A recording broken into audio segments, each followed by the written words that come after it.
बादल तो थे लेकिन आज इतनी ज़्यादा उमस थी कि बस 2-4 बूंदें गिरने के बाद गर्मी ही गर्मी। और ऐसे मौसम में प्लांट्स भी परेशान और मैं भी परेशान। उस पर सोने पे सुहागा ये कि ना लाइट और ना पानी। सुबह से पता नहीं कहाँ बिगड़े हुए तार पड़े हैं और ना पानी आ रहा है, ना टंकियाँ भरी हुई हैं।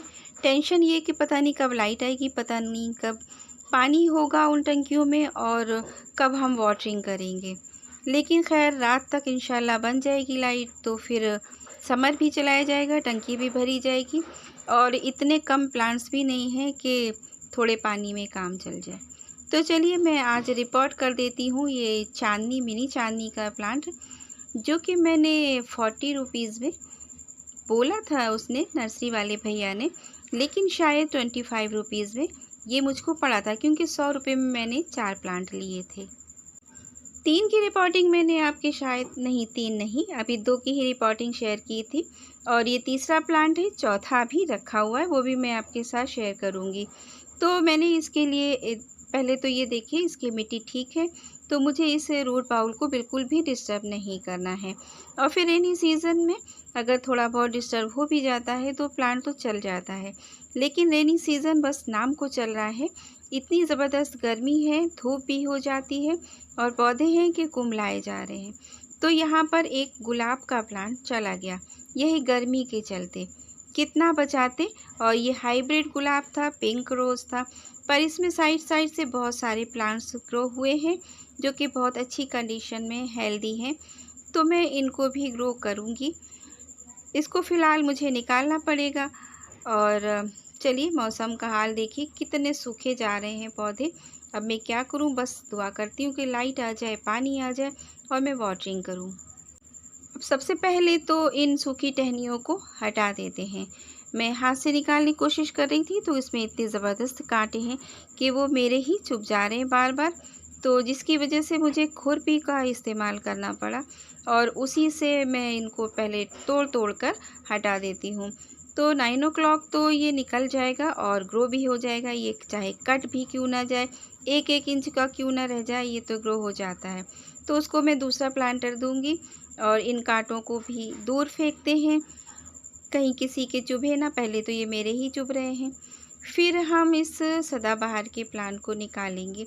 प्लांट की हिफाजत करना भी हमारा ही काम है, हम गार्डनर्स का काम है।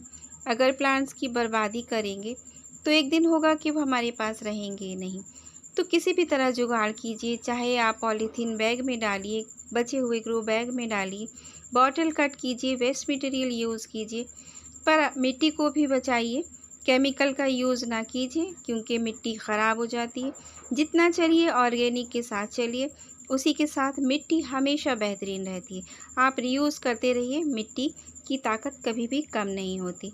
और ताकत बनाए रखने के लिए फंगिसाइड यूज़ कीजिए, खाद यूज़ कीजिए, रेत यूज़ कीजिए, फिर उसके बाद मिट्टी वापस आपके पौधे को चलाएगी।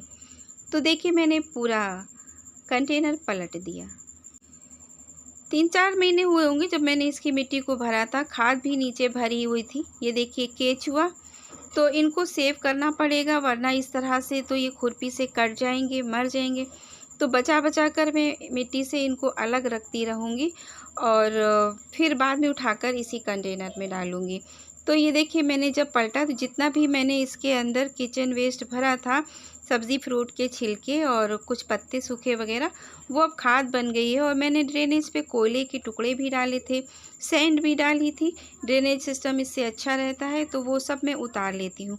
इसमें काफ़ी अर्थवर्म है और इनको सेव तो करना ही पड़ेगा, तो बस चुन चुन के निकालना पड़ेगा वरना ये बेवजह मर जाएंगे बेचारे।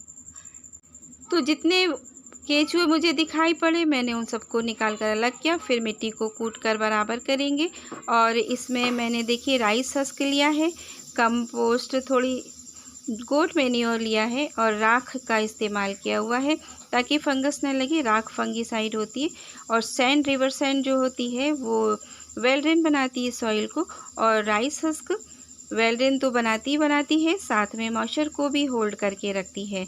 तो ऐसी गर्मी में अभी ये सब चीज़ों का होना बहुत ज़रूरी है। इस तरीके से वेस्ट मिट्टी हमारी तैयार हो जाती है और प्लस ये दुगनी तिगनी भी हो जाती है। जो कुछ हम यूज़ करते हैं पॉट में भरते हैं। साथ में दोबारा इसके अंदर कंपोस्टिंग भी करते हैं किचन वेस्ट वगैरह भर के, और फिर ये मिट्टी बच जाती है तो दूसरे गमले में काम आ जाती। इसी तरीके से ये मिट्टी का सिलसिला चलता रहता है।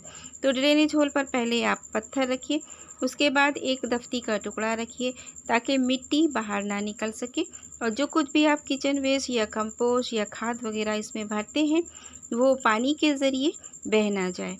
तो आपको उसके अंदर ये दफ्ती का टुकड़ा रखना, कागज़ भरना बहुत ज़रूरी है। धीरे धीरे वो डिकम्पोज़ हो जाते हैं और खाद का ही काम करते हैं, बहुत जल्दी उससे खाद बनती है। पौधे को फिर बार बार खाद देनी भी नहीं पड़ती है। तो 1 से 2 इंच 3 इंच तक की मिट्टी की लेयर आप लगा लीजिए, फिर उसके बाद आप प्लांट को रखिए। तो बस मैंने प्लांट के इसके रूट बाउल को हल्का हल्का सा थोड़ा थोड़ा सा इधर उधर से खुरच के रूट्स बाहर निकाल के बस एज इट इज़ लगा दिया हुआ है। अब क्या करना है, जाहिर सी बात है, साइड साइड से बनाई हुई मिट्टी को भरना है और फिर इस पर वाटरिंग करनी है। इस तरीके से मिनी चांदनी की रिपोर्टिंग हो गई, और बाकी तो आपके साथ मैं बाद में शेयर करूँगी। अभी तो मुझे वाटरिंग की टेंशन है और कि पानी मैं पौधों को कैसे दूँ। लाइट आए तो मैं पौधे देखूँ अपने। रिपोर्टिंग का काम हो गया, मिट्टी काफ़ी हमारी बच गई। अब इसमें हम पानी देने के बाद सेमी शेड में रखेंगे कुछ दिन, हफ्ता भर के करीब। और देखिए मैंने इसके दूसरे कंटेनर में वेस्ट मटेरियल में लगा दिया है। वीडियो अच्छी लगी हो तो लाइक कीजिए, चैनल को सब्सक्राइब कीजिए। फिर मिलते हैं अच्छे से एक वीडियो के साथ, तब तक के लिए अल्लाह हाफिज़।